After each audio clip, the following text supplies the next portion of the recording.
This is James Mathers for the Digital Cinema Society at Cinegear Expo 2026. I'm here with John Blackwood, and he's going to tell us about what's new with the GFX ETERNA 55, or is it GFX 55 ETERNA? GFX ETERNA 55, yeah. But thanks for coming by. Hello, DCS Society. Always great to connect. But yeah, we're really excited to be here. You know, a year ago we were here. We showed GFX ETERNA 55, but it was under glass. It was still, not released, still being developed.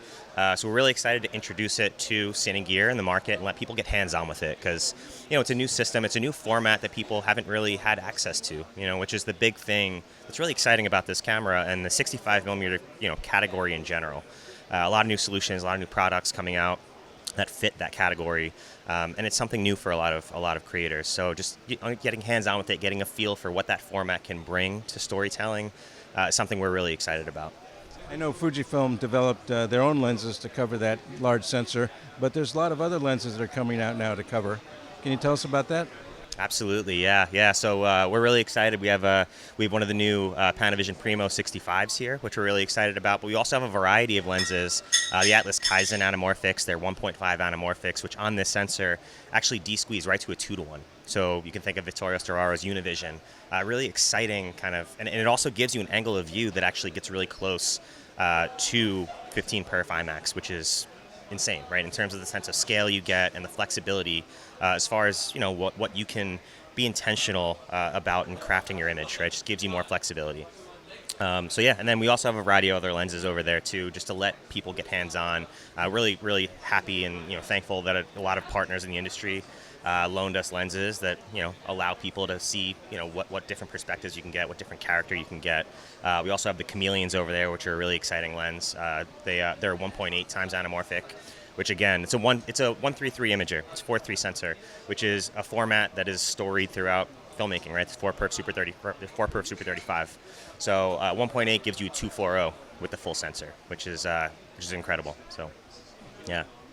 And your own lenses have internal mechanics, focus and iris and zoom even, so you're able to fly it on a Steadicam. Yep, yeah, that's right, yeah. So the GF Cine line, it started with the 32 to 90, and that's our first ever power zoom Cine digital lens, specifically made for G-mount. So really exciting there because you get all the lens protocols. So so through the camera you have these dials here. You can actually control all of your parameters: focus, iris, and zoom. You also have an internal ND that goes from a 0.6 to a 2:1 with 20 increments in between each stop. So we're considering it visually stepless because as you rack your ND, you can almost rack that like you would your iris, and not have to change or consider any kind of compromise if you want to hold a stop when going from indoor to outdoor, things like that.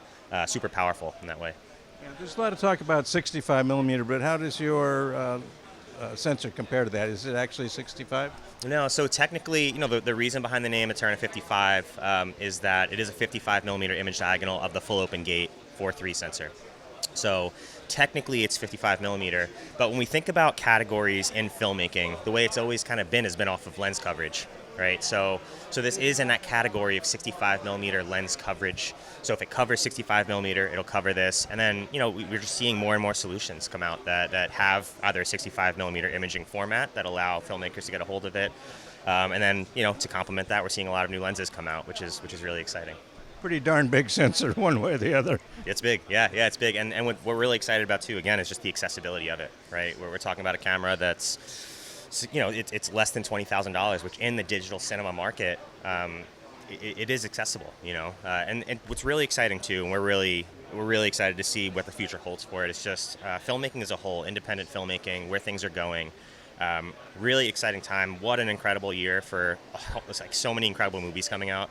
I mean, obviously we have things like Obsession, things like Backrooms for indie, but then we also have incredible movies like Odyssey, where the entire film was created with IMAX, and things like Spider-Man's coming out in a little bit too. So there's a lot of great films. Really good year for theatrical, which we're really excited about. Thank you very much, John. Yeah, thank you. Yeah, appreciate it, Jim.